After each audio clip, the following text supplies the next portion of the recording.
বন্ধুরা, শুভ সন্ধ্যা হতে চললো। তো আমি তো চলে এসেছি চেম্বারে, যেহেতু তোমাদের মাথায় আছে। তো আজ কিন্তু সানডে, তো সানডেতে আমার কোনো ছুটি নেই, যেহেতু আজকে সানডে মানে রবিবার। তো রবিবারে যথারীতিভাবে আমি আমার কর্মক্ষেত্র জায়গায় চলে এসেছি।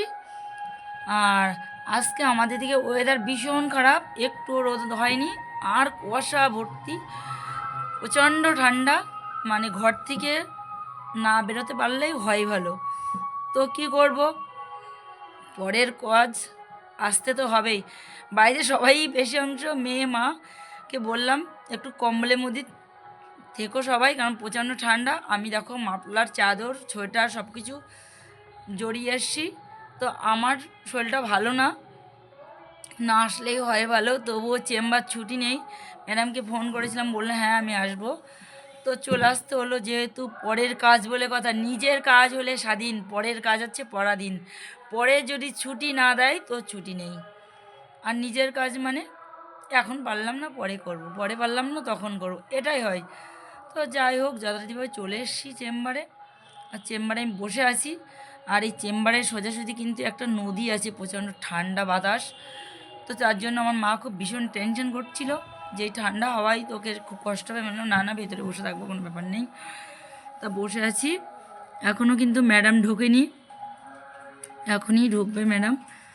তো প্রচুর ঠান্ডা আছে। আর সত্যি কথা বলতে কি, আজকের দিনে নিজের কাজ হলে বেরোতো আমি না। আজকে সত্যি নিজের যদি কোনো কর্ম থাকতো তাহলে বেরোতো আমি না আজকে। সে হাজার বাজারে দরকার হলো কি, একদম নিতান্তই না প্রয়োজন হলো, কিন্তু যেহেতু পরের কাজ করতে তো হবে। সত্যি কথা বলতে দুটো পয়সার জন্য করতে তো হয়ই না। তো যথারীতিভাবে চেম্বারে বসে আছি, ম্যাডাম আসবে। আজকে কিন্তু তেমন কোনো ক্লায়েন্ট নেই, দেখা যাক কটায় ছুটি হয়। তা আজ কিন্তু 8টায় লাইভে আসবো, সবার সাথে বলে দিয়েছি 8টায়। যেহেতু প্রতিদিন সন্ধ্যে 7টার থেকে তোমরা আমাকে লাইভে পাবে, আর আজকে সানডে করে 8টার পরে লাইভে আসবো। তো মাইকের আওয়াজ হচ্ছে, শুনতে পাচ্ছ কি না জানি না। আমাদের এখানে নতুন বাজার মহোৎসবটা শুরু হচ্ছে। তো আগামীকালকেই কিন্তু মহোৎসব শুরু। তো তার জন্য মাইক চলছে, আর আমি আছি এখানে বসে। তোর জন্য কেমন শোনা যাচ্ছে না যাচ্ছে আমি বুঝতে পারছি না। তো অবশ্যই সবাই লাইভে চলে এসো তোমরা। আর আমার এই মানে আইডিটা সবাই একটু ফলো করো, ইউটিউব আইডিটা গোপালস ফ্যামিলি। তো সত্যি কথা বলতে কি জানো তো বন্ধুরা, মেয়েদেরকে বিয়ের থেকে নিজের পায়ে দাঁড়ানোটা সব থেকে বেশি জরুরি। কেন, বিয়েটা এখন নয় তখন হয়েই যাবে, কিন্তু নিজের পায়ে দাঁড়ানোটা, আর সবথেকে মা বাবা প্রচেষ্টা করলে প্রত্যেকটা মেয়েকে বলবো নিজের পায়ে দাঁড়াও।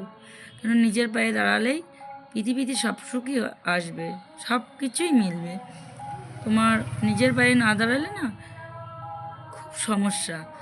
অর্থাৎ এই ভেবো না যে তোমাদের দাদাভাই আমার পরে কোনো হতে না গো, মানুষটা কখনোই তেমন না। আর তোমাদের দাদাভাই মানুষটা খুবই ভালো, কখনো জোর করে না, কিছুই না। এটা আমার নিজের, এটা শখে করি, যেহেতু হাত খরচা লাগে, মেয়েটার লাগে, তার জন্য। আর সত্যি বলতে যেটা বোঝায়, তোমাদের দাদাভাই একাই কিন্তু পরিশ্রমটা করে। তো তার পাশে যদি একটু দাঁড়ানো যায় তার জন্য।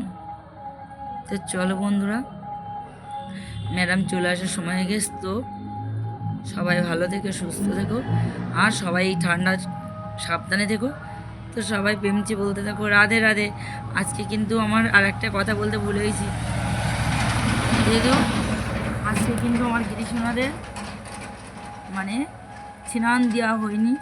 আর আজকে গিরিশোনারা কিন্তু একদম শয়নে রয়েছে, যেহেতু গিরিশোনাদের দিদুন আজকে টিফিন দেবে, সন্ধ্যাবাতি দেবে।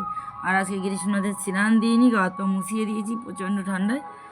আর গিরিশোনারা ঘুমিয়ে আসছে আজকে সারাদিনই, সকালেও দেরি করে তুলেছি, দুপুরে ভোগ লাগিয়ে শয়নে দিয়ে দিয়েছি কম্বল গায়ে দিয়ে। কী করবো, এত ঠান্ডায় বসিয়ে রাখা যায়? নিজে পাচ্ছি না বসতে, তো ওদেরকে বসাবো কীভাবে?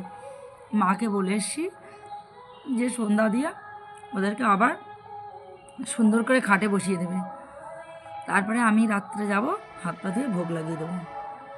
তো চলো বন্ধুরা, সবাই মিলে বলি রাধে রাধে।